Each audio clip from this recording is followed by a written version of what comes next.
What happens when I challenge my most simple but pervasive beliefs?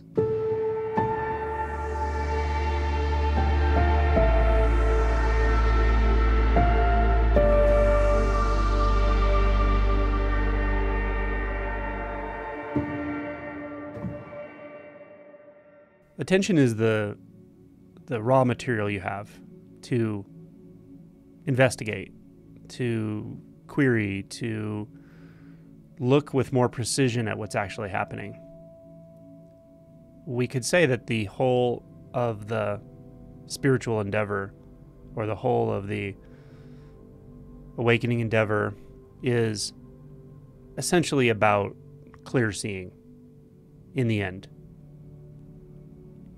However, just starting with the intention to see clearly doesn't necessarily get you all the way, because there are some pretty gelled in tendencies and habits and forces that keep us unconscious in various ways. So the momentum of ego, the momentum of mind and identification with thoughts and beliefs is strong. It's got a lot behind it.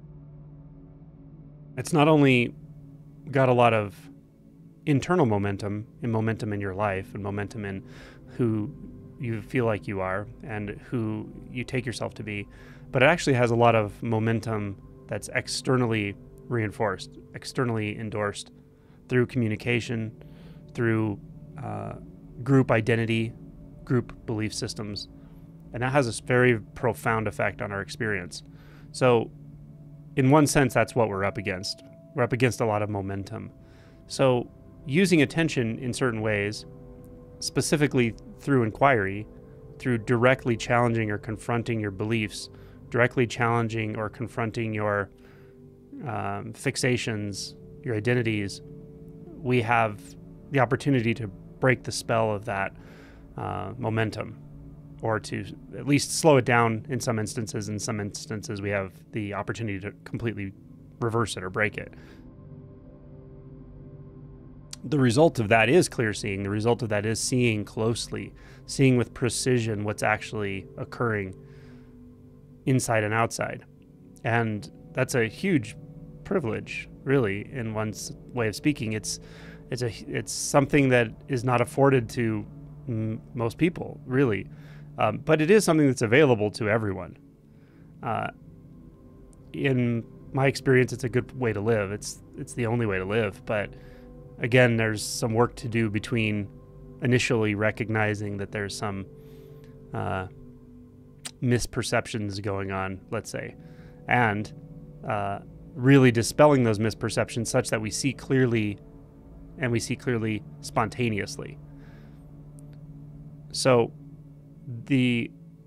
as I mentioned at the beginning, the raw material for this investigation is essentially our ability to move our attention, our ability to modulate our attention. There are so many ways to do this, of course. We can put our attention on our breath. We can put our attention on a mantra. We can put our attention between thoughts. We can put our attention into the visual experience. We can put our attention into the sound field.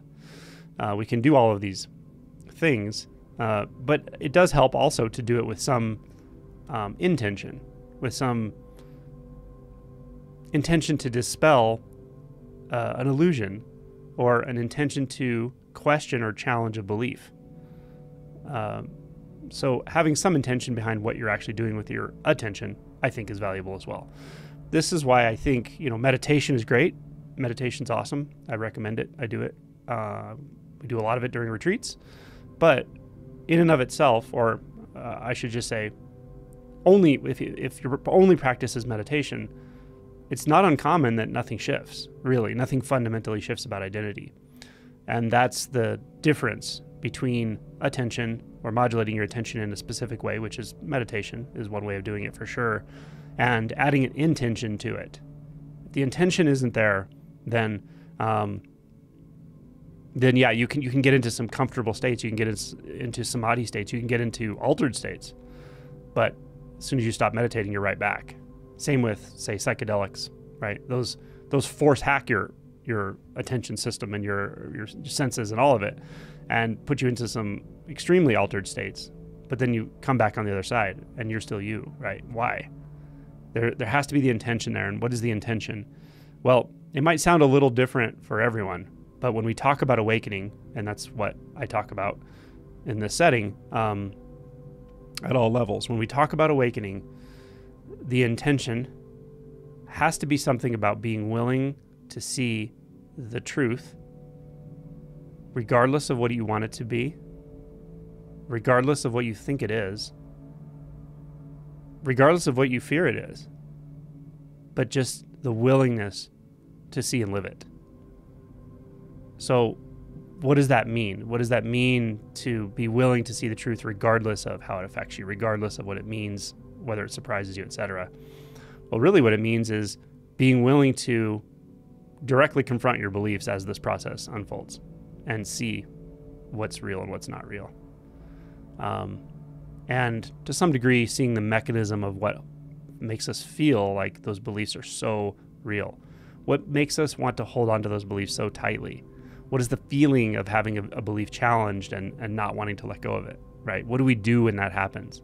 How do we respond as an individual? Everyone's different, right? We have various patterns that people fall into, but everyone's a little different. Do you disassociate? Do you dissociate? Do you distract? Do you rationalize? Do you intellectualize? Do you go into spiritual storytelling mode? So what happens? This is a great question, and I would encourage everyone to ask this of yourself at some point. What happens when I challenge my most simple but pervasive beliefs? When I actually do that in real time, what do I experience? What happens? What's my go-to? What's my distractor? Or maybe what do I feel when that happens? And then what do I do about what do I feel? Do I ignore it? Do I indulge in it? Do I storytell about it? Right? Seeing this mechanism clearly is very helpful. Making a study of what it is that causes a belief to feel more like an identity. Why does that happen? How does that happen in you? Right? And your attention is your ability to precisely investigate that. Right? A lot of times when I talk about emotion work, I mention that I think there are two important components. One is feeling, right? We avoid emotion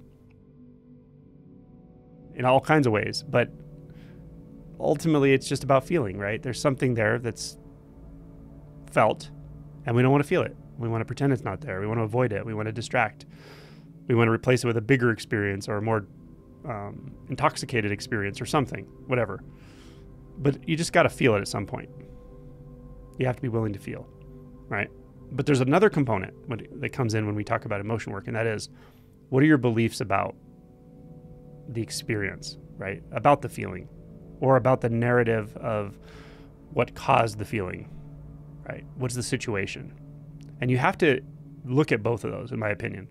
You have to look at, to get really to the depths, to not fool yourself with deeper realization. You have to be willing to look at both sides of that. Meaning feeling is one side, and the other side is investigating beliefs that are associated with any emotion and any situation in which that emotion arises. And being open to seeing maybe you're not even knowing you're feeling something at a certain time and that you're reacting to it. So what allows us to do this is our attention. Because we all have the ability to put our attention into our physical sensations. What do you feel right now? You can easily just absorb your attention fully into that sensation field. With practice. Maybe not everyone, for not everyone it's easy right away. For some people it's not easy right away. It's not. And you know, I have to acknowledge that. But with time you'll be able to do it. If I say, can you put your attention into the body sensations? You know, your mind's not going, oh, what does he mean by that? Does it mean this? Does it mean that? I wonder, you know, just mind wandering, stuff like that. No, you can actually let your attention just drop in, like right now. You can just feel it. Feel what the body's feeling. Are there tensions there? Something feels heavy, stuck, moving. Does it feel wide open? Is there one area of the body that's getting most of the attention, that seems to need attention, or it's just pulled there? Right? Is it hot, cool, stuck, moving? Whatever, right? That's our ability to just feel.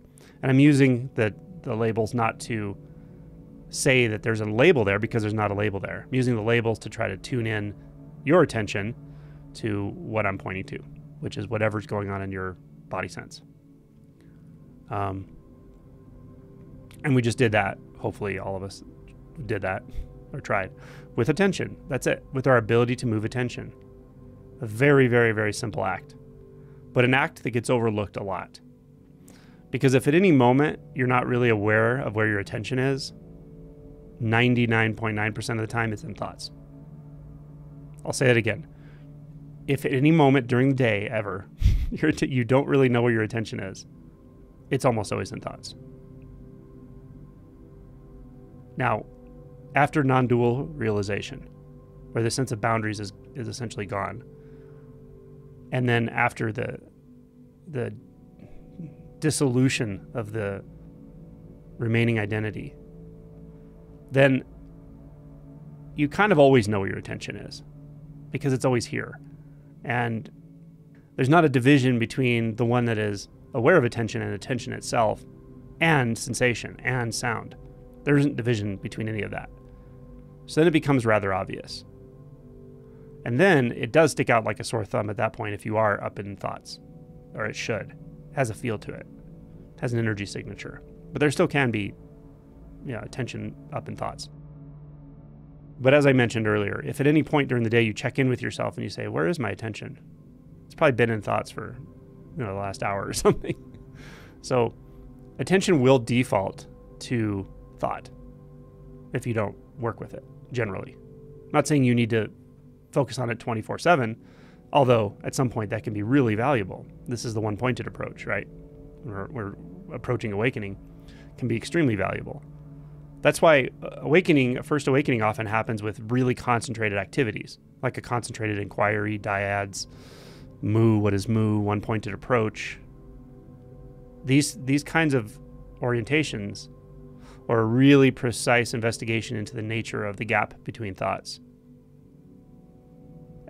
in a sustained way. These work. These approaches work because they're doing something we don't usually do. We're taking attention out of the identified thought state into a very precise kind of focus for a long enough time that the spell breaks or starts to break. But it makes a big shift to begin that deconstruction. So that's the value of being really fastidious with attention, or vigilant. Maybe in the Zen way of speaking would be a vigilance around mu, the koan mu. What is mu? Well, until it's just mu, right? Just mu. Can you carry it with you all day long? Just mu. You might be surprised what happens when you do. So that's a way to use focused attention. But short of that, if you're not working in that way right now, necessarily, or you've already had a shift, I'm not suggesting to try to obsessively keep awareness of where your attention is at all times. But I am saying that if you check in with your experience and ask, where's my attention? You'll often find it was just kind of in thoughts, which is okay. I'm just, again, highlighting the momentum that we're sort of confronted with when we start to work on this stuff. There's a lot of momentum, and it has everything to do with thought. So the beauty of this, though, is by recognizing the incredible simplicity of working with attention. By recognizing that, we see that it doesn't matter how many thoughts there were. It doesn't matter if there's been 1,000 thoughts in the last hour. It doesn't matter if you've been thinking all day and completely mind identified and in fear or daydreaming or mind wandering or fantasizing. It doesn't matter. Right now, you can move your attention. That one act happening now is what we do. That's all we do. That's all we can do. My Zen teacher used to say, angels could do no more. What else can you do? You can move your attention right now into the body. That's a revolutionary act. You can also move it into sound. And you can also move it into consciousness, which is the entirety of the space in which thoughts arise, move, depart. That oceanic experience. That one's a little trickier to learn because when attention is in or largely focused in consciousness, it's often mind identified or thought identified until it's not. Until, again, that's what awakening is about, to see that when attention is there, it's not there in the way you think it is. What's being displayed on the screen of consciousness isn't what you think it is. Life isn't small in the way it feels when we're thinking about it from a standpoint of subject and object. Thinking about it from the standpoint of, where was I 5 minutes ago? Where was I 10 minutes ago? What was I doing an hour ago? I got to hold on to that. I got to project it into the future. Where will I be an hour from now? What will I be doing tomorrow? What's important to me? What's not important to me? How do I get what I think I need? How do I arrange my life? Just thinking about that constantly. That's a very narrow bandwidth of experience. That's a small life. It's not a life, it's thought. But seeing that is not the only way to experience consciousness is really the biggest shift most people will ever experience.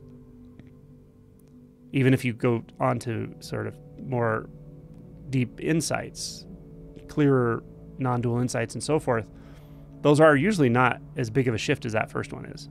First one's a big deal experientially, because you really do wake up from an illusion of smallness, an illusion of separation, an illusion of struggle, an illusion of walls of thought all around you all the time that make the world seem very much like it's not. Make it feel like you always have to put in effort, always have to put in struggle, always have to question yourself, question others, push, work, struggle, try to relax. You try to relax and you're just putting effort into relaxation now. Like all of that. That's suffering. That's just raw suffering.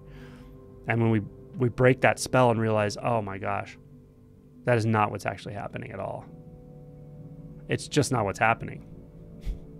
Those thoughts are there, but that's not what they're doing. Those thoughts don't mean anything. We've been obsessed with the projection on the wall, but we looked and finally see it's just a projector. It's just light. There's nothing there. And then you see the light is everywhere. Then you don't have to hold that narrow focus in thought anymore. You don't have to hold that narrow focus of you anymore. That small focus. This is the entry point to spiritual awakening, to spiritual unfolding, but it is an awakening. It's to realize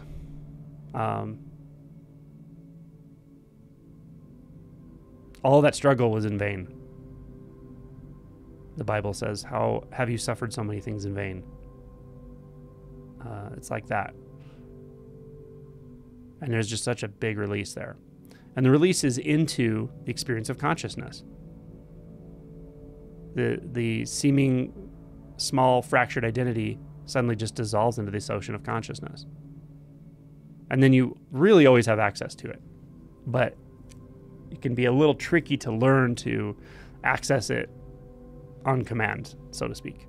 But it will just come and go. That's that whole meing and being thing people experience, where everything's just this free and peaceful and relaxed, and all of a sudden it's tight again, and you feel stuck and you're in your thoughts, and then it breaks again, and you kind of go back and forth after awakening for a while.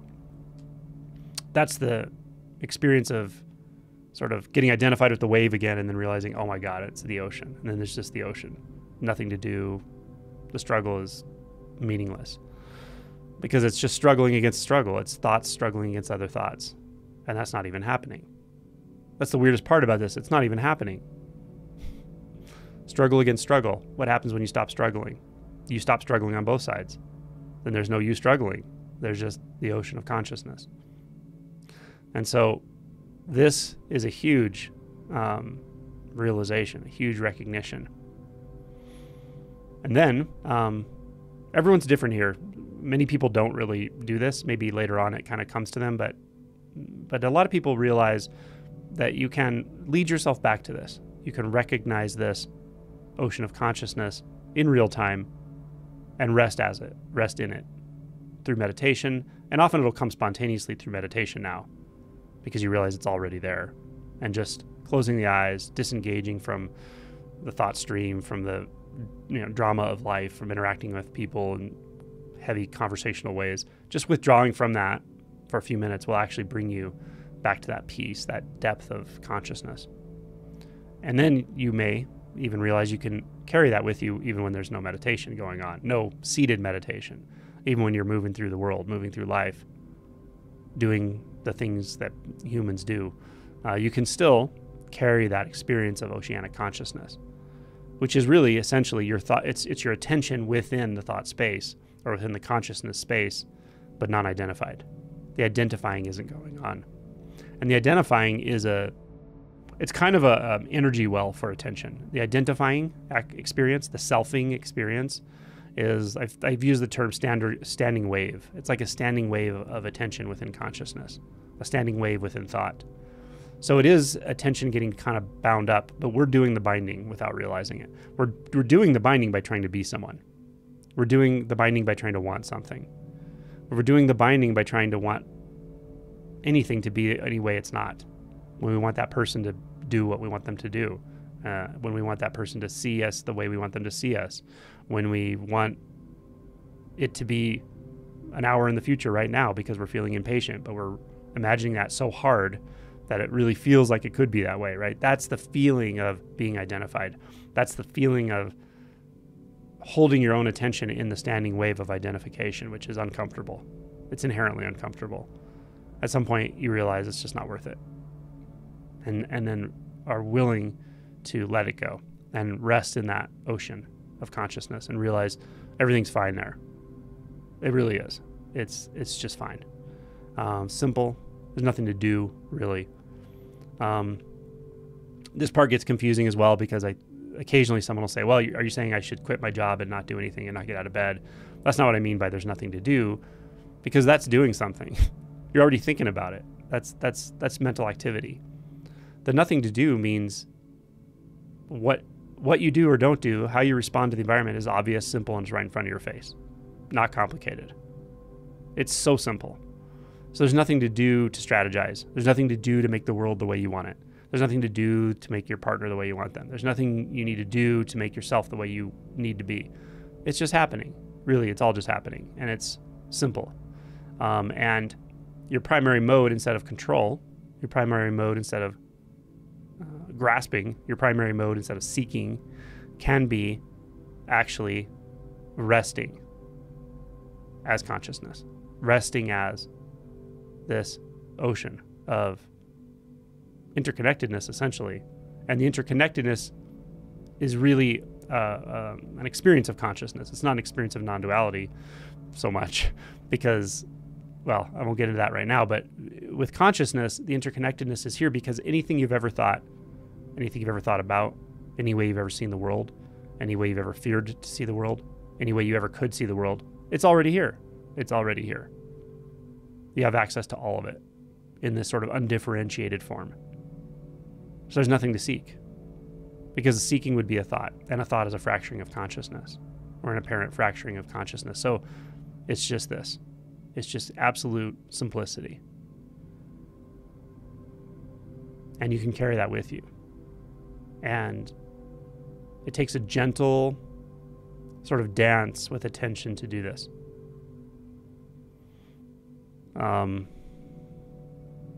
Wielding attention with a very light touch, light hand, not forcing anything, but keeping, using your attention to keep a sort of an alertness within the space of consciousness. We could call it, if you don't like the term consciousness or you don't identify with that, the term knowingness. The place, where's the place you know?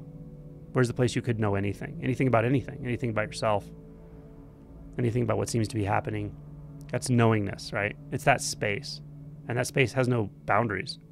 It's limitless. Another way of saying it would be being, with a capital B. Maybe your experience of being.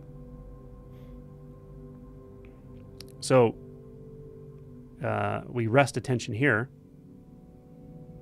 and can carry this practice at all times. certainly throughout a retreat. It's your gift to yourself, is how I see it. Your own gift to yourself. It's your birthright.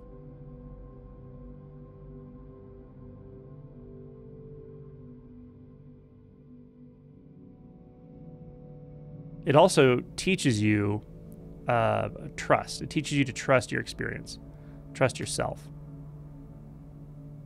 Because when we're sort of steeped in this ocean of consciousness, the only thing that really gets us off kilter again and brings us up into thoughts, like, oh no, I got to think about this. I got to strategize again, right? The only thing that does that is mistrust. And truly, many of us have been taught to mistrust this a lot. Like, traumatized people are taught to mistrust this. People who grew up in families that are just extremely emotionally repressed and up in their heads all the time and arguing and fighting, they're taught to mistrust this. But you can reteach yourself to trust it. That's why I say it's your gift to yourself. No one can really show you how to do this, but you can show yourself. And then you can just rest in this vast,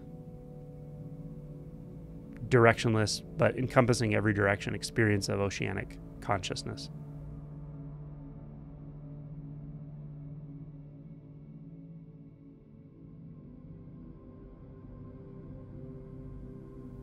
It settles everything, really, with time.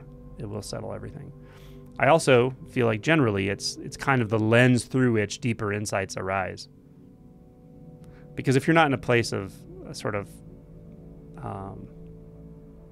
equanimity at some level, then it can be really difficult to work on deeper perceptual filters. Because your mind just keeps grabbing you. No, we got to take care of this. We got to take care of that. We got to deal with this. We got to deal with that. Like crisis, right? The more you're able to steep yourself in this space of consciousness, the more you realize that there aren't really crises in the way most of the time we think there are. But again, this isn't necessarily socially endorsed. You have to give yourself permission. Like right now. Be willing to not move from this ocean of being. And notice that you can carry it everywhere. You can carry it into any activity.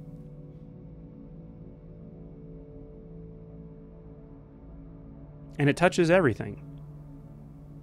You know, if something, a physical sensation arises, you'll feel it. You'll be aware of it. It'll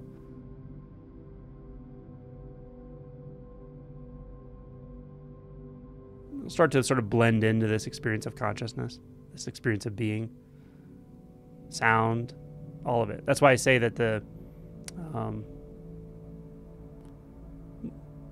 it sounds like I almost look like a giant cat came in, but it's not a giant cat. It's just a normal white house cat.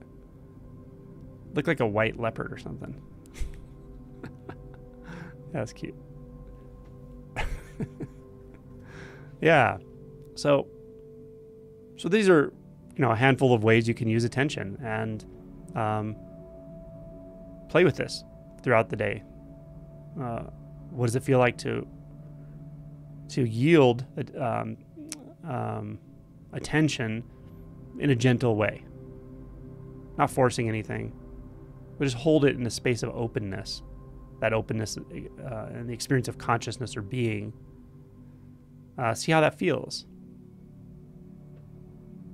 Show yourself how to do this, or just deepen the experience if you already do know.